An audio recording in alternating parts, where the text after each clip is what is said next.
Hi everyone, my name is Jelly D. Cabigas from BSHM1B. Today, I will explain the power case study. Case study number 1, did the first Catholic Mass take place in the Philippines? This case study is about sa pagsusuri kung saan ginanap ang first Catholic Mass in the Philippines dahil karamihan sa mga tao noon ay gusto malaman at curious sila about the first event in history. But this study doesn't just want to say where it happened. Hindi lang sila nagpo-focus sa kalagahan ng exact place kung saan naganap ang First Catholic Mass in the Philippines. Instead, this case study wants to show kung paano ang historians ay gumamit ng evidence like mga old documents or records and interpretation para mas maunawaan or mas maintindihan natin ang mga historical events. So basically, hindi ito nagpo-focus sa kahalagahan ng lugar kundi sa paggamit ng evidence at interpretation upang mas maunawaan at mas maintindihan natin ang history. Antonio Pigafetta. Si Antonio Pigafetta ay Italian scholar and explorer from the Republic of Venice. Siya po ay smart guy from Italy who explored with Ferdinand Magellan na kilala natin bilang famous explorer. Si Pigafetta po ay was Magellan kanang kamay at siya ang sumulat ng lahat ng nangyari sa isang special book na tinatawag na journal. Nang matapos ang kanilang adventure, 18 lang po at of 240 ang nakabalik sa Spain noong 1522. Kasama siya, kaya po si Pigafetta ay isa po sa mga swerte nakaligtas at kwento ng buong naganap sa kanilang naging karanasan sa adventure. Toward the end of the 19th century and the start of the 20th century, ang mga tao is mas natutong po tungkol sa history ng Pilipinas because they started look more closely at the evidence available which is laban sa paniniwalang tinataguyod ng mga Espanyol at mga Pilipino scholars. Sinasabi po dito na mahalagang malaman na mayroon pong two primary sources na ginagamit ng mga historians upang malaman kung saan talagang naganap ang unang misa. Number 1, the log kept by Francisco Albo. Siya ay piloto sa isa sa mga barko ni Magellan, ang Trinidad. Isa siya sa 18 survivors at bumalik sa Spain kasama si Sebastian Elcano matapos ang kanilang paglalayag sa buong mundo. Number 2, the account by Antonio Pigafetta, Primo Viaggio, Internoval Mondo, First Voyage Around the World. Siya ay part and member of Magellan Expedition and siya ay mismong nakakita sa mga pangyayari kasama ang First Mass. So basically, ang dalawang primary sources na ito ang tinuturing ng mga historians bilang pangunahing pinagkukunan ng mga information para malaman kung saan talaga naganap ang First Mass dahil kaunti lamang ang records that time. Historical controversies. Some Filipino historians ay matagal nang tinututulan ng idea na ang Limawasa ang lugar kung saan naganap ang First Catholic Mass in the country. Pinag-aralan nila ang mga detalye at ebidensya tungkol dito at nagbibigay sila ng kani-kanilang sariling pananaw hinggil dito. A. Masaw. Ang historian na si Sonia Zaide o Masaw, also Mazua, ayon sa kanya, Butuan is the location of the first Christian Mass. Nag-base siya sa diary ni Antonio Pigafetta which is nabanggit or nasabi ko na kanina na nagsusulat ng pangyayari sa paglalakbay ni Magellan. Noong 1995, ang dating Congresswoman Ching Plaza ng Agusan del Norte, Butuan City ay nagpasa ng isang panukulang batas sa Kongreso na tumututol sa teorya ng Limawasa at pinaglaban at pinagtanggol na ang lugar ng First Mass ay sa Butuan. Ibinigay ng Philippine Congress ang usapin sa National Historical Institute upang pag-aralan ang issue na ito at nag-recommend ng historical finding. B. Bolinao. Odoric or Ferdinand, isang Italian at Franciscan na pari at missionary explorer, is shortly believed na maraming Pangasinense na celebrated ng First Mass sa Pangasinan in around 1324 bago ang misang Indanaus ni Ferdinand Magellan noong 1521. Isa pa po sa reason kaya naniniwala siya na naganap ang First Mass sa Pangasinan dahil may marker sa harap ng Bolinao Church nagsasaad na ang First Mass in the Philippines ay sinelebrate sa Bolinao Bay noong 1324 by a Franciscan missionary Blessed Odorico. C. Limawasa, Southern Leyte. Ayon sa Francisco Albo logbook, isa siya sa mga piloto at paglalakbay ni Magellan at kasama sa 18 na survivors in June 19, 1960. Ipinasa ng Philippine Congress ang RA number 2733 na nagdedeklara sa Limawasa bilang ang lugar kung saan sinelebrate ni Magellan ang first recorded mass in the Philippines noong Easter Sunday, March 31, 1521. In 1996, National Historical Institute confirmed that the first ever Christian Mass in the country on March 31, 1521 ay sinelebrate sa island ng Limaosa, south of Leyte, and hindi ito sa Butuan City. Sa pag-aaral ni Jesuit priest Miguel A. Bernard ng Pigafetta's map ay napansin niya na hindi binanggit ni Pigafetta sa kanyang journal ang mahalagang bahagi ng Butuan. Ang ilog, tinala ni Jesuit priest Miguel A. Bernard na hindi binanggit sa journal ni Pigafetta ang mahalagang bahagi ng Butuan, ang ilog, kaya naniniwala siya na malaki na ang posibilidad na ito ay ginanap sa Limaosa. Kaya ang First Catholic Mass in the Philippines ay pininiwalang sinelebrate noong Marso 31, 1521, Easter Sunday, at pinangunahan ito ng isang pari na si Father Pedro Valderrama.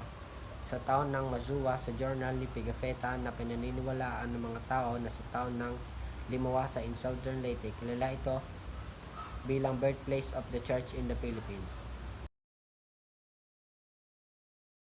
Now I will explain the case study number 2. Case study number 2. What happened in the Cavite Mutiny?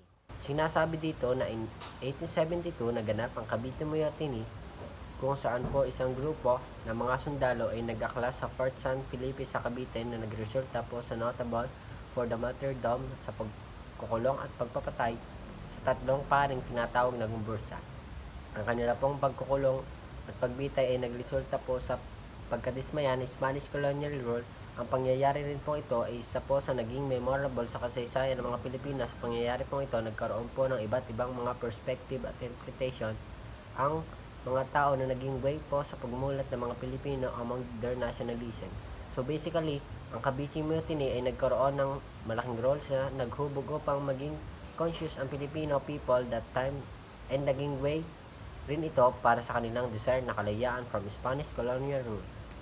1872, Cavite Mutiny, Spanish perspective.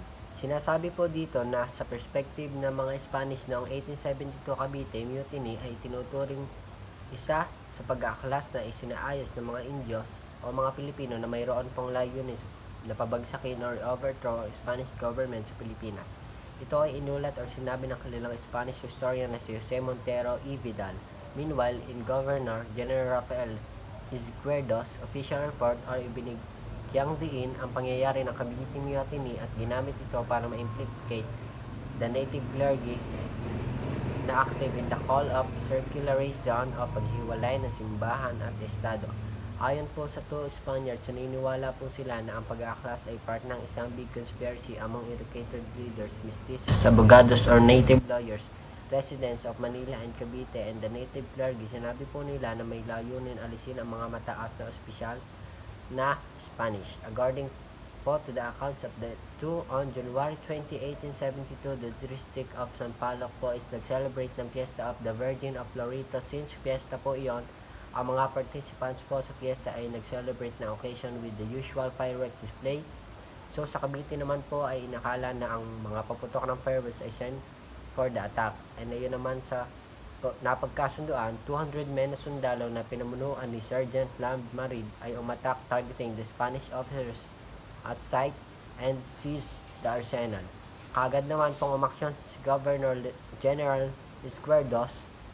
Nagpadala po siya ng dagdag na person ng mga Spanish sa Cavite. However, madali po itong napigilan ng revolusyon o pag-aklas when expected reinforcement from Manila did not arrive. Dahil po sa pangyayaring iyon, ang major instigators including po si Sergeant Ladmarid ay namatay, and ang mga paring gumbursa ay hinatulan ng kamatayan by strangulation. Patriots like Joaquin Pardo de Tafera, Antonio Margidor, Jose and Pio Basa at ibang abogado were supposed suspended by the Audiencia High Court. Sila ay humarap sa legal consequences such as suspension from practicing law at habang buhay na pagkakabilanggo at the Marinas Island. On 17 February 1872 po, ang Spanish government and Philocracia po ay nagsusumikap na magdulot ng takot sa mga Pilipino upang huwag nang mauulit ang pag-aklas, at isinagawa rin po ang pagbitay sa Gumbursa noong February 17, 1872. This tragic event po became a significant force po in shaping Filipino nationalism. A response to injustice, the Filipino version of the incident. Si Dr. Trinidad Hermenegildo Pardo de Vera po ay isang scholar na may different perspective about Cavite Mutiny in 1872. According to him, it was not a grand conspiracy as portrayed by the Spanish authorities, kundi sa isang pag-aaklas ng mga sundalo at mga workers sa Cavite Arsenal na hindi masaya sa pagkawala ng kanilang mga privilege. Binibintang po ni Tabel sa policies ni Governor Escuerdo yung pag-aalis ng pribilehiyo ng mga workers and soldiers at ang pagbabawal sa pag-establish na school para sa mga Pilipino na sa kanya pong palagay ay panakip lamang para sa pag-oorganisa ng political club. Around 200 men po including po yung mga soldiers, workers at residents ang pinamumunuan ni Sergeant Lamadrid na nag-aaklas po noong January 20, 1872 na pumatay po ng mga officers. Inaasahan po nila ang support from the army but hindi po ito nangyari. Inilahad ni Tabera na pinaigting ng mga praile at ni Escuerdo ang pag-aaklas na isang malawakang konspirasyon na kasama ang Native Army, presidente ng Cavite at Manila, at ang lokal na klero na layunin pabagsakin ang pamahalang Espanyol. Binigyan diin niya ang takot ng mga praile na mawala ang kanilang impluensya, lalo na't plano ng Espanya na baguhin ang edukasyon at bawasan ang kapangyarihan ng mga praile. Inilahad po ni Tabera na pari po na Spanish at ni Escuerdo na ang pag-aaklas kasama ang Native Army at ang Native clergy ay may layunin pabagsakin ng Spanish rule. Sinabi niya rin po noong panahong iyon ang mga pari ay takot mawala ng influence.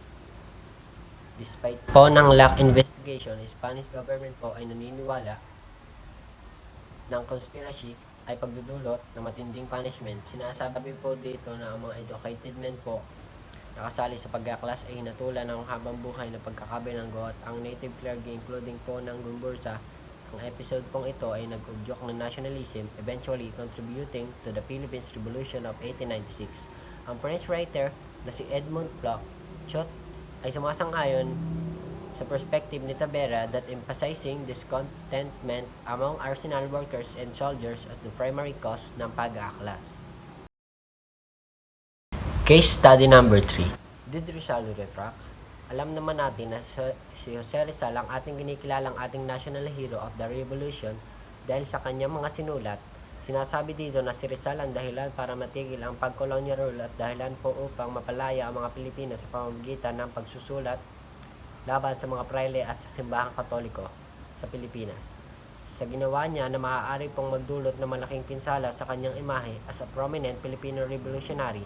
Such document na nagpapakita na pirmado niya po ito a few hours before his execution. This document ay tinatawag pong The Retraction. Declares that the Rizal believed in Catholic faith at binawi niya rin po ang lahat ng sinulat niya against sa simbahan at mga pari. Rizal Retraction translated from the document found by Father Manuel Garcia on May 18, 1935. Dahil nga po sa kanyang sinulat about sa religiong Catholic, ang text statement na ito ay nagpapahayag sa kanyang sarili bilang isang Catholic. Ang kanyang religion kung saan siya ay lumaki at isinilang, humihingi siya ng paumanhin sa kanyang nasabi o sinulat na against sa Catholic. Rizal request the diocesan prelate bilang mas mataas na authority ng simbahan to make this statement public to address ang iskandalo sa kanyang ginawang action at sa po ay humingi ng tawad mula sa Diyos at sa mga tao. Ang statement po is dated on December 29, 1896 in Manila. The document of the retraction of Jose Rizal. Sinasabi po dito na noong May 18, 1935 natagpuan ang isang document dahil of Rizal retraction. Ngunit ito ay may malaking kaibahan sa hawak po na kopya ng mga Jesuits at Archbishop. Kasama sa mga pagkakaiba ng mga ito ay ang salita, paragraph at pangalan ng mga witnesses. Ang pagdiskubre ng mga dokumento na ito ay nagdulot ng pagdududa sa mga tao na nagsasabing ang mga praile ay kumokontrol sa Manila Express ay ang totoong may hawak ng original copy habang ang hawak ng mga Jesuits ay imitasyon lamang. Ang Arsobispo at si Father Fay ay hindi nakita ang original na kopya ng documents dahil sa kabayanihan ni Jose Rizal. Kailangan at mahalaga pa rin po ang malaman natin ang katotohanan at masusing imbestigahan ng documents para po maiwasan ng pagkalito at maling impormasyon. Case study number 4. Where did the Cry of Rebellion happen? Ang Cry of Rebellion po ay crucial event na nagsasabing ang simula ng revolutionary laban sa mga Spanish rule in the late 19th century. It occurred in August 1896 northeast of Manila, kung saan nag-declare ang mga rebels ng kanilang rebellion laban sa mga Spanish colonial government. Ayon po kay Teodoro Agoncillo, nagsimula ang cry noong si Andres Bonifacio ay pinunit ang sedula sa harap ng mga katipuneros. Ang iba po ay nakipagtalo dahil sa nangyari noong si Emilio Aguinaldo po ay komisyon ng Himo di Balintawak matapos pong matalo sa biak na bato. Noon pong 1962, itinayo ang isang monumento sa corner ng Epifanio de los Santos Avenue o EDSA at Bonifacio Drive to honor the heroes of 1896. Ang Cry of Rebellion po is celebrate every August 26. Different dates and places of the cry. May magkakaiba pong paniniwala kung saan at kailan nangyari ang Cry of Rebellion noong 19th century. Si Lieutenant Olegario Diaz ay nagsasabi na ito ay nangyari sa Balintawak on August 25, 1896. Si Teodoro M. Calao, isa pong historian, ayon po sa kanya, ito po ay naganap sa Kangkong Balintawak during the last week of August 1896. Si Santiago Alvarez, isa pong katipunero, and siya po ay anak ni Mariano Alvarez, leader po ng magdiwang factions in Cavite. Ayon naman po sa kanya ay naganap po ito sa Bahay Toro in Quezon City in August 24, 1896. Si Pio Valenzuela naman po, another Katipinero, ayon po sa kanya, ito po ay naganap sa Pugadlawin on August 23. Si Gregorio Zaide, ayon po sa kanya, ito po ay naganap sa Balintawak on August 26 as the date and place. Teodoro Agoncillo ay pumanig kay Pio Valenzuela's account na ito ay naganap sa Pugadlawin on August 23. Guillermo Masangkay places the events on August 26 in a meeting held at Antonio Samson Cabeza of Balintawak in Caloocan. Habang nagaganap po ang pagsisipon ng mga lider kagaya ng Andres Bonifacio, Emilio Jacinto at ng iba pa, sinabi po ni Bonifacio na punitin ang sedula bilang simbolo ng kalayaan laban sa Spanish rule. Matapos ang pagpupulong, maraming Katipinero ang nagsabing long live the Philippines or mabuhay ang Pilipinas. Marami pong nalilito sa eksaktong detalye kung kailan nangyari ang historical events na ito. Sa pagsusuri po ng mga accounts sa pinakita, mayroon pong hindi pagkakasundo sa kung saan at kailan po talaga nangyari ang Cry of Rebellion. Batay po sa primary at secondary source, ang event ay nangyari po sa apat na magkakaibang lugar sa Balintawak, Kangkong, Pugadlawin at Bahay Toro. Bukod pa po rito, mayroon pang pagkakaiba ng date. May source po na sinasabi na ito ay naganap noong August 23, August 24, August 25, or 26 ng 1896. Ang variation ng location at date can be attributed to Andres Bonifacio's movements as he tried na labanan ng Spanish government, kaya po siya naghahanap ng mga katipuneros. Sa kabila po ng pagkakaiba, malino ng Cry of Rebellion po ay ang mahalagang papel sa Revolusyong Pilipino laban po sa Spanish colonial rule. Ito lang po ang aking matatalakay sa 4 case of study.